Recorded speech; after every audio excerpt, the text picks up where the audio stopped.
You know just what you do to me. Play my emotions like a pair. Show the camera. No. Ew. Why did you think I wanted to see that? Because when I say my nose is hurt and it's dry, I wanted you to actually know that I mean, I believe you. Javon's done the same thing. He said he has a scab in his nose. I meant to say Jay, but y'all know my brother's name now. Oh, you're already recording? Yes. I'm telling you, the stuff that we don't record is what we need to. That was nasty. She showed me her boogers. It wasn't a booger. It was literally a scab in my nose wall. I know, but I didn't want to see that. I saw your nose hairs too. Okay. Baddies, bitch. Oh, man. Okay, guys. Hi, I'm Raven. And I'm Sunny with the chance. And this is our podcast, In the Moment. So, and yes, for our subscribers that have been loyal, that's fucking disgusting. I don't want to see that. She keeps showing me her nose. I don't want to see the inside of your nose. Every time you call me, it's gonna be that. It's gonna be on your phone, not mine. Ew, don't put that as my profile, my picture. I'm gonna set that as my Facebook profile picture. I wonder what your brother should say. I'm gonna Girl, tell bye. everything. You better take. Okay, guys. You'd be like, what is that? Yes, we changed our podcast name because I found out that there's We did? You never told me. Our new name is In the Moment. No, it's not. It's not, because you never... How are you going to just change something and not ask me? That's like if I was like, okay, guys, so today we're going to be called Thickies with Attitude. Okay, I like that. No, that's not the point. That's like if I tried to change the name, you never went through that with me or said, hey, let's change it to this. That's no, you're crazy. right. You're right. No. But we did kind of discuss it a little bit because when I was on TikTok, I looked up our podcast name and they came out before us. I couldn't find if they did or not. But either way, I'm not gonna get sued because we ain't got shit. What are they gonna take? My butterflies? My fucking cat? Good luck, she has worms. You did not have to put her business out there. She looked at me too. That's messed up. Oh, okay, guys. Today, and yes, we're still in the same clothes. Well, you can't see her clothes. But we're still in the same clothes because it's still the same fucking day. God damn it, god damn it, god damn it. It's still the same day. It is. I'm sick, guys.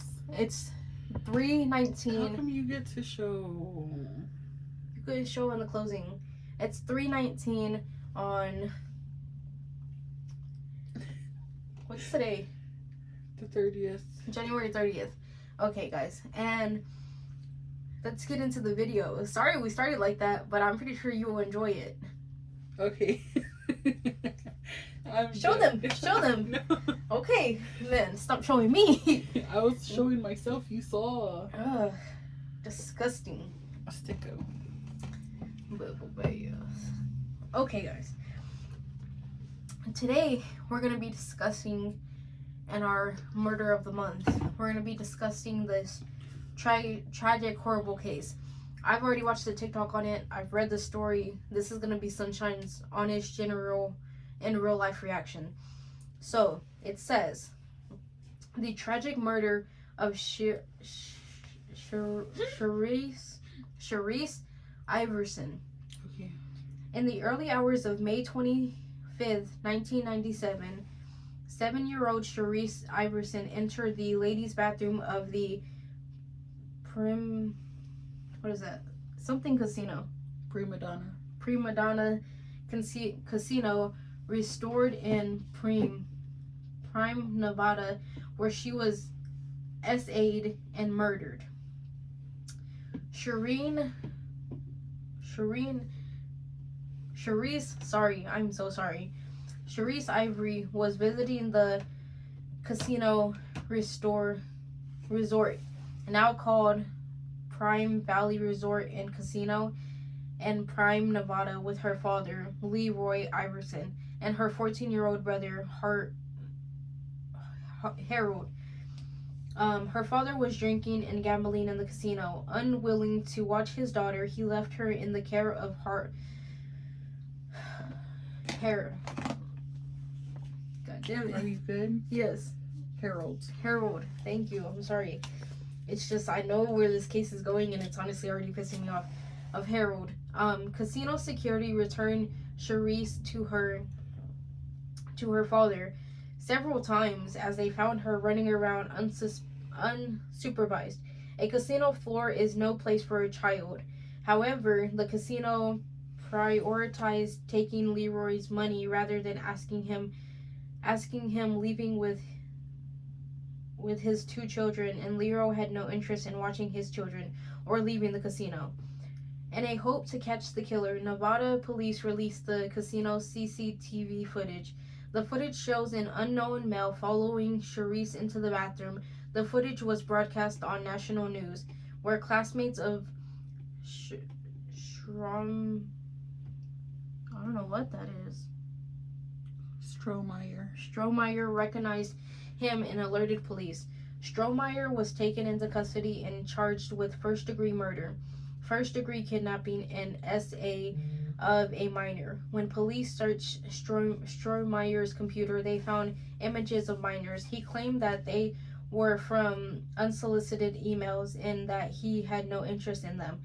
Jerry Strohmeyer had been adopted at 18 months old by John and Weenie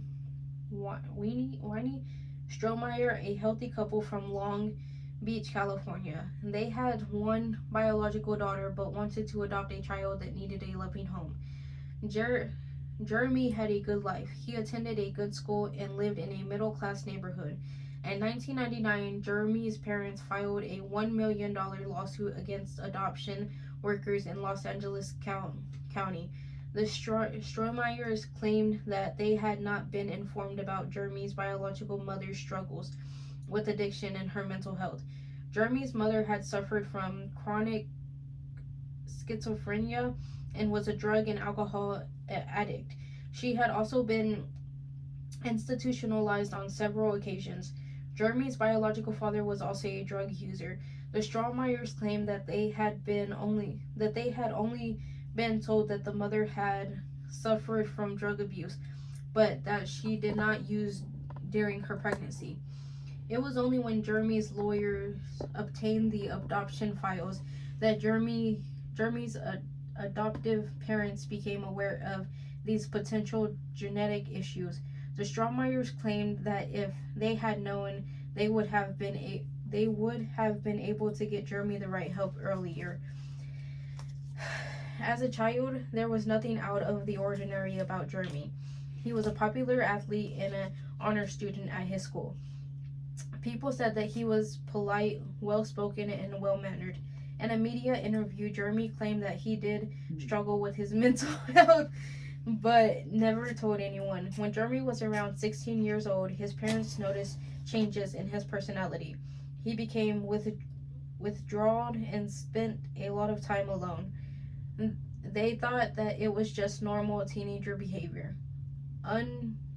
Unbeknown to them, by his senior year in high school, he was dependent on alcohol and would often take speed. Which, I mean, I hope you know what that is. His friendship with David Cash Jr. was also a concern to his parents. The pair would pick up can I say working women on the streets. Yeah. While drinking in their cars just to steal their money. They work hard for that. That is wrong.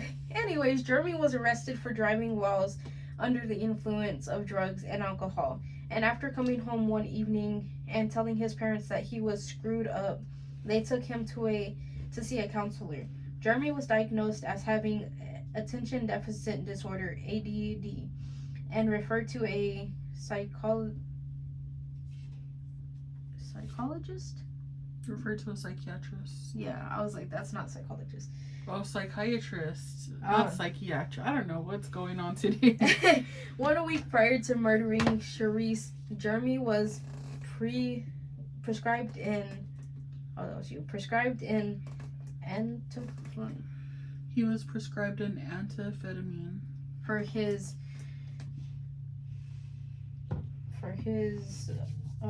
at approximately, I don't know what happened there. I might have missed a page. At approximately 4 a.m., Jeremy Strohmeyer, then aged 18, began to play with Charisse on the casino floor. Jeremy was visiting the casino with his friend David Cash Jr., 17, and David's father. Jeremy played hide and seek with Strohmeyer in the casino before telling her that a good place to hide would be in the ladies' restroom. Oh my god, see, I know where this is going. When Charisse entered the ladies' restroom, she was followed shortly by Jeremy Strohmeyer, David Cash Jr. They entered the restroom, witnessing Strohmeyer holding his left hand over Ironson's mouth and fondling her with his right. Cash then left the bathroom, and then Jeremy Strohmeyer murdered the little girl. In a hope to catch the killer, Nevada condition, he was now a combination of alcohol, speed, and amphetamine. Jeremy Strohmeyer claimed that he did not intend to molest and murder Charisse. He claimed she was swung a wet floor sign at him when he flipped and grabbed her. At first, he claimed not to remember, but later would give police a full account of his actions. Jeremy claimed that Cash could have stopped but did not. David Cash Jr. got off scot-free, despite having not told police what he saw in the bathroom until after Strohmeyer had been arrested. Strohmeyer's mother tried to have David Cash Jr. charged as a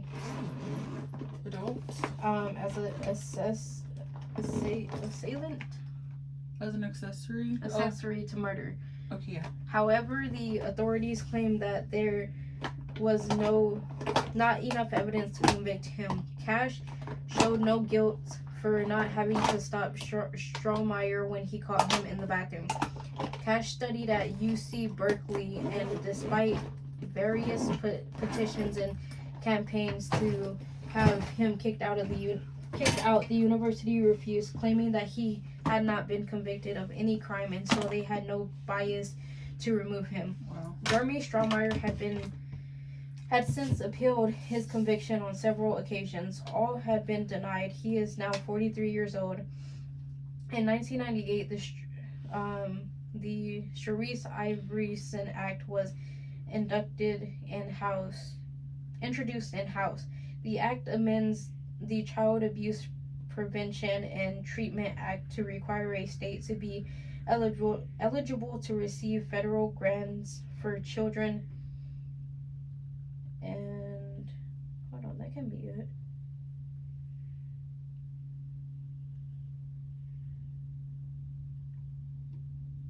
Well, yeah, that's where it had ended.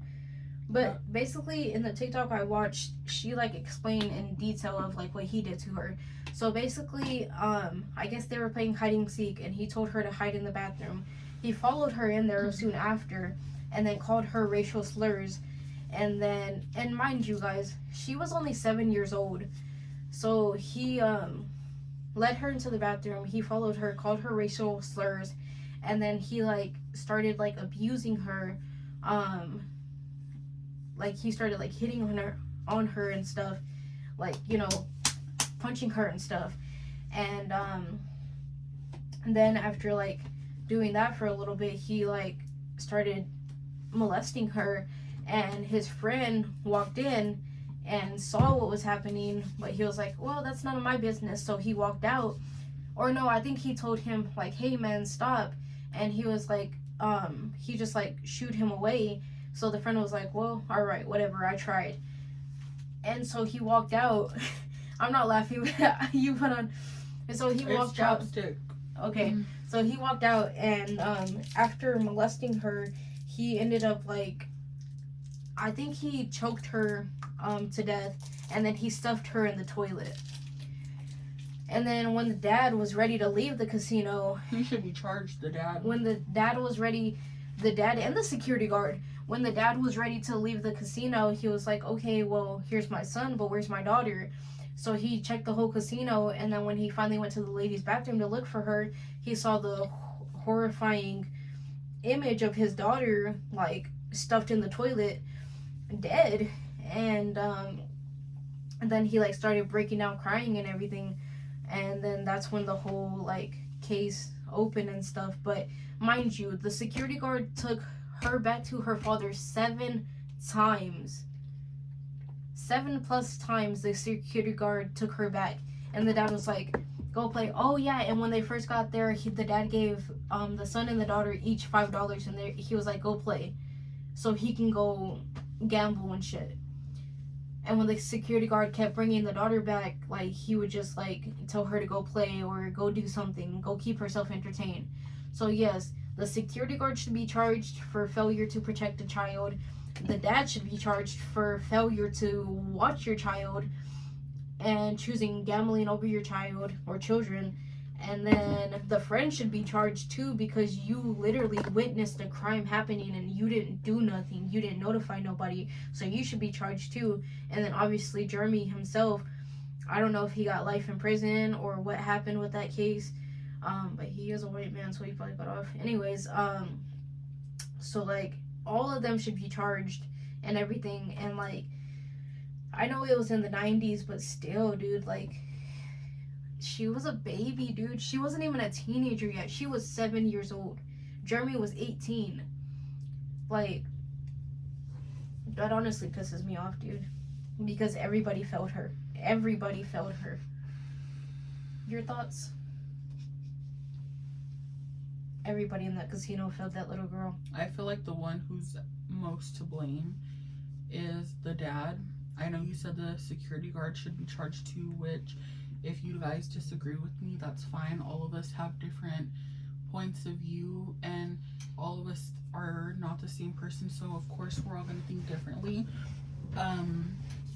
I hope you guys don't take, like, what I say offensive. Yeah, like, you don't get offended or whatever, but honestly, I feel like, yes, the security guard, he should be charged with something, but he's not the main person that is at fault here, because yes, he's a security guard, but he did try taking the child back to the father multiple times, and so he can't just keep his focus on one certain person or, like, you know, child.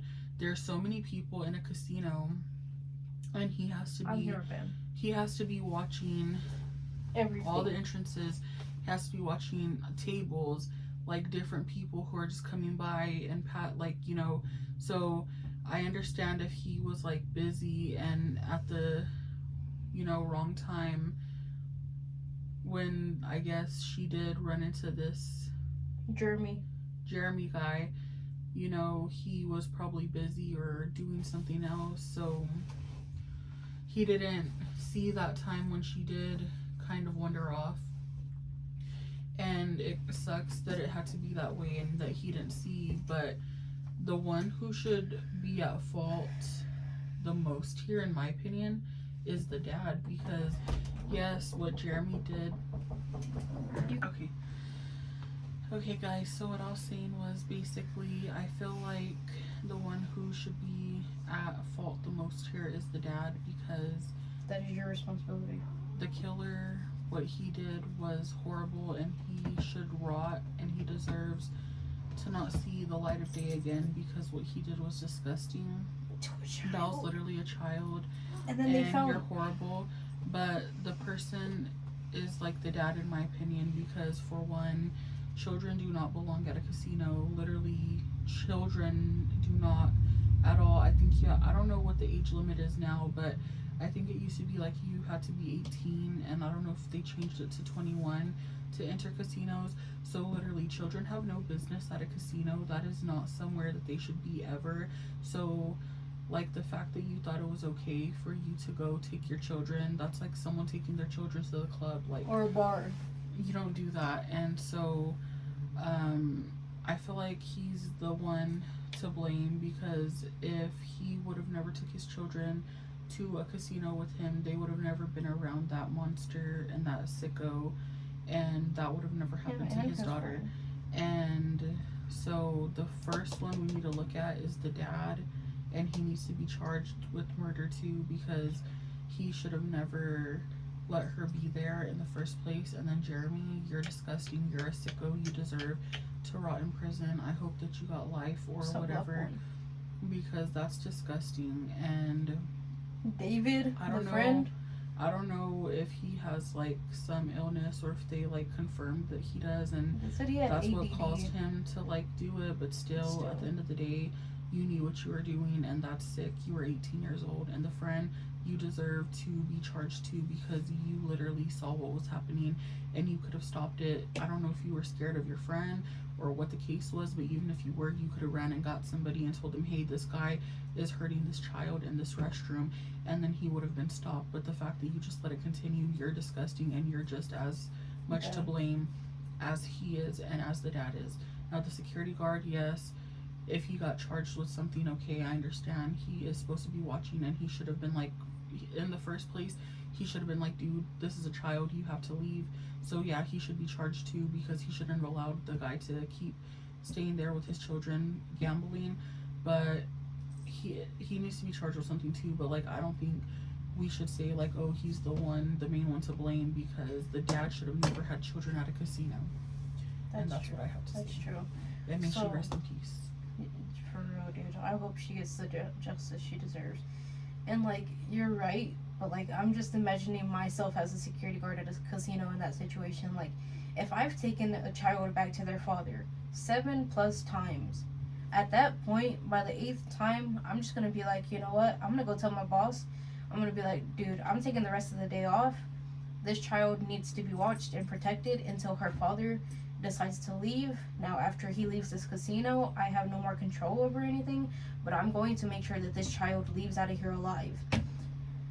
So you could fire me, you could do whatever you want, but this child is going to be in my care until the father gets his act right. And obviously calling the police wouldn't do anything. I mean, maybe, but maybe not.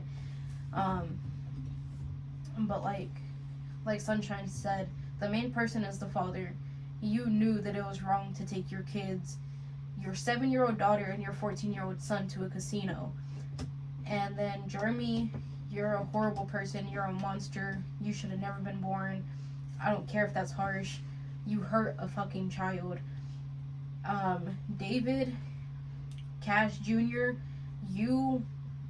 I hope you never have kids, honestly. I hope you fucking never have kids, because I can't speak for karma, but what goes around comes around, and karma will get your ass.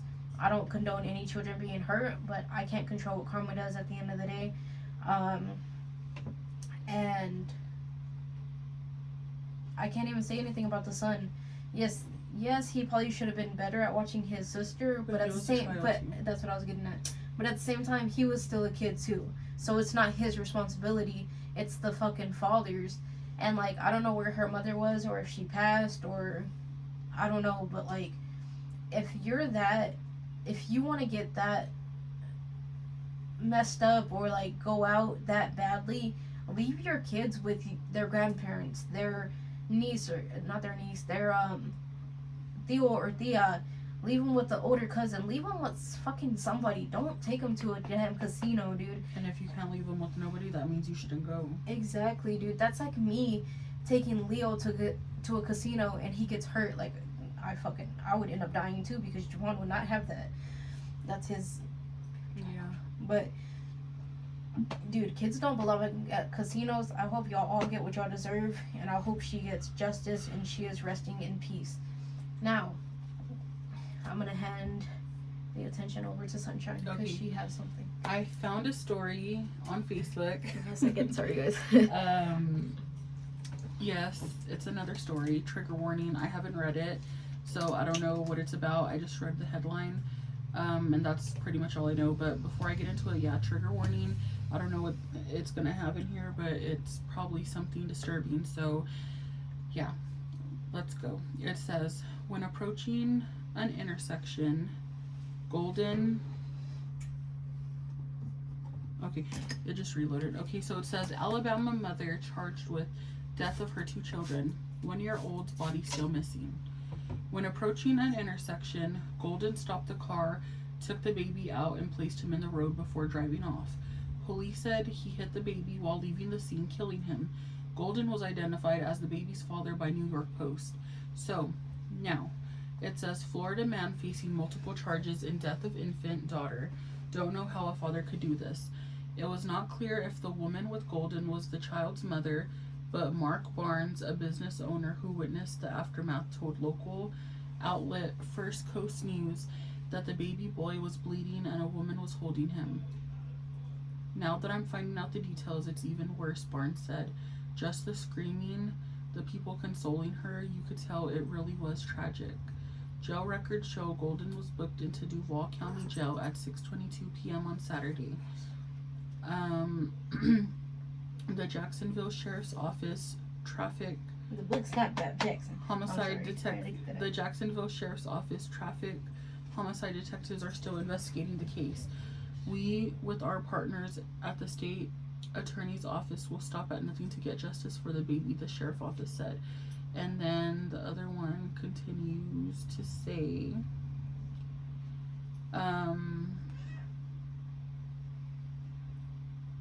according to the sheriff's office, Justin, which is 20, was driving with a female passenger and an 8-month-old baby Saturday morning when he got into an argument with a woman. Investigators said he took the child out of the car before leaving the scene and hit the infant. The baby ended up dying, and Golden was taken into custody on charges that included aggravated manslaughter and vehicular homicide. The sheriff's office did not immediately say if the baby was Golden's child or what led up to the argument, but it says we, with our partners at the state attorney's office, will stop at nothing to get justice for the baby. So yeah, it's not giving us much details, but yeah, they don't know where the other child is, and the 8-month-old passed away after he ran over the baby and fled the scene after getting into an argument. He ran over the baby? I thought he hit him in the head. So he got into an argument with the woman that was in his car. He took his baby out of the car, then ran him over and hit him, and it killed him, and he just took off.